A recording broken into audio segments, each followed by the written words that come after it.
Hello అండి, అందరికీ welcome to Padma Prasad blogs. ఈరోజు నేను స్వామివారికి ఎంతో ఇష్టమైన కట్టి పొంగలి చేశానండి. ప్రసాదం పేరుకే ప్రసాదం అండి. స్వామివారికి నివేదించి తిన్నానేమో ఎంత కమ్మగా ఉందో అసలు మాటలు లేవండి నిజంగా. చూడండి ఎంత పొడిపుళ్ళాడుతూ భలే వచ్చింది కదా. మీకు కూడా చూడ్డానికి కాదు తినడానికి కూడా చాలా బాగుంటుంది. ఈజీగా క్విక్గా అండ్ టేస్టీగా ఎలా చేసుకోవాలో చూపిస్తాను. వచ్చేయండి. చాలా సింపుల్ అండి ఈ ప్రసాదం చేసుకోవడం. నేనైతే కుక్కర్లో చేసుకుంటున్నాను, మీరు విడిగా అయినా కూడా చేసుకోవచ్చు.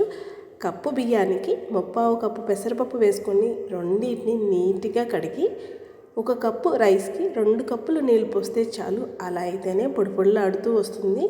మీకు కొంచెం మెత్తగా కావాలి అనుకునే వాళ్ళు 3 కప్పుల దాకా నీళ్ళు వేసుకోండి. 1 స్పూన్ దాకా జీలకర్ర, స్పూన్ నుండి స్పూన్నర దాకా మిరియాలు వేస్తున్నాను. మీకు ఘాటు కావాలి అన్న వాళ్ళు మిరియాల్ని కాస్త కచ్చాపచ్చా దంచి వేయండి, అప్పుడు ఘాటు బాగుంటుంది.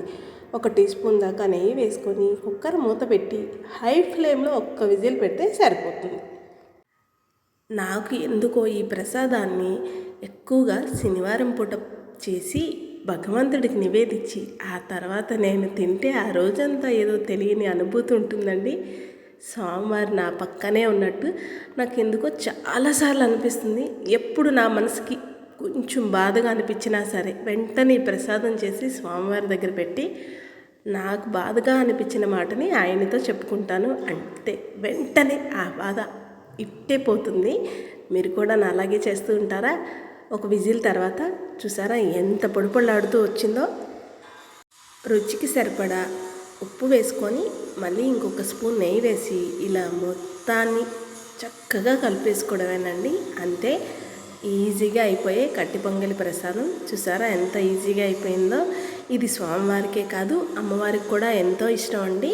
నాకు తెలిసినంత వరకు పెద్ద తిరుపతిలో, చిన్న తిరుపతిలో దేవీ నవరాత్రులప్పుడు మన శ్రావణ మాసం వచ్చేసింది కదా, శ్రావణ మాసంలో అమ్మవారికి కూడా చేసి పెడుతూ ఉంటారు ఈ ప్రసాదాన్ని. మీరు చూడండి ఎంత బాగా వచ్చిందో.